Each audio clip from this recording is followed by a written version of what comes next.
were sort of the challenges that you had to overcome?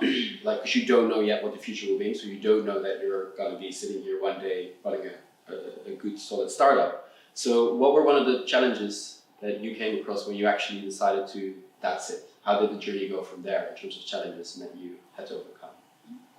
I don't mind doing that one because I actually was talking about it earlier.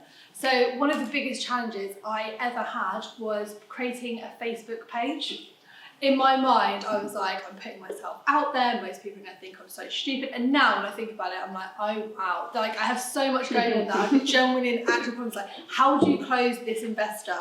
What does he want? And it is generally he, sadly. But that it's always interesting, and I think it really comes down to your mind. Like, your mind is actually the biggest inhibitor. Like, and at each point, you get so far with like this confidence thing, and then you have to get to that wall, and you're like, okay, how do I get over this one? But generally, it's like a mindset. I definitely feel that's been a big one. Yeah. And how did you overcome that? Oh, yeah, so you literally just have to be completely comfortable with being uncomfortable after a while. Like, that is the only way. There is just no other way of doing it than just getting comfortable with being uncomfortable. And in fact, I found the more that I'm uncomfortable, the more good stuff happens. I know that sounds really weird. But there's a fine balance naturally. You obviously want to feel like it's going somewhere. And actually, at the time, it is quite stressful. But on the back of that, we started an organic following and, all of those lovely things that came afterwards. But at the time, I found that was the best, just to do it. Yeah. I know it sounds still like that. If I might add something to what you shared, I think that trigger came to me once I was in an event like this. And I heard the sentence that if you're working on something that you're not passionate about, you're killing yourself. Like working on a 9-to-5, it's a slow form of suicide. And literally I posted that on my Instagram today because that pierced my heart to say, oh God, I'm killing myself. And I had to go and working on my mind. And I think everything that I did is what I shared today. But there is also practical aspects of overcoming and becoming great. Because I feel that there is this misconception that people potentially look at us here and have that imagination that we are fearless. And that's definitely not the case. I think we were just tiny bit braver to take the first step, and we were building the confidence with the process. And that building of the confidence comes by feeling fulfilled. Having the little moments where you get goosebumps, or all of a sudden a coincidence, or something is almost telling you, okay, keep going. And then you keep building your confidence.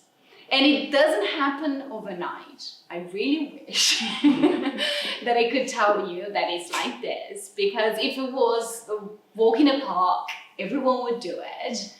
But I can generally say that if I can do it, everyone can. I arrived in this country 13 years ago, I barely spoke English, and I built a successful career in communications, right?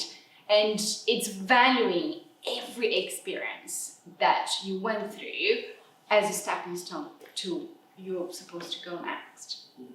Yeah. I think for me, because I'm quite structured, it might come through that way. I was like, right, I've got a plan of how am I going to leave, what am I going to do? But I was at PwC, I had to get my exams done. And then I thought, right, I know I've got to get out of here, because I was working till midnight every night. And it was just this is painful.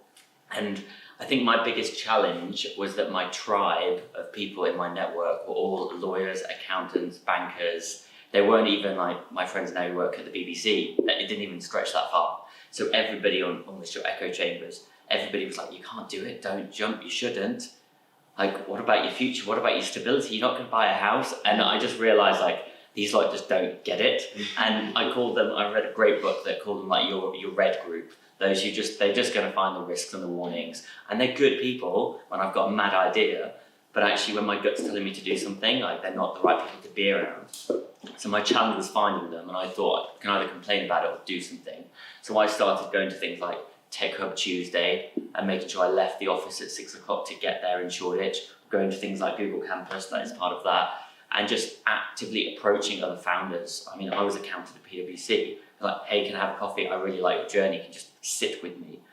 And then I just slowly built up my network of these people who were my green team, who were like, go on, jump, do it. People who, when you resign, say congrats and high five you, and not like what you're doing next, like, so it's just, and that's why I say to people now, like, congrats.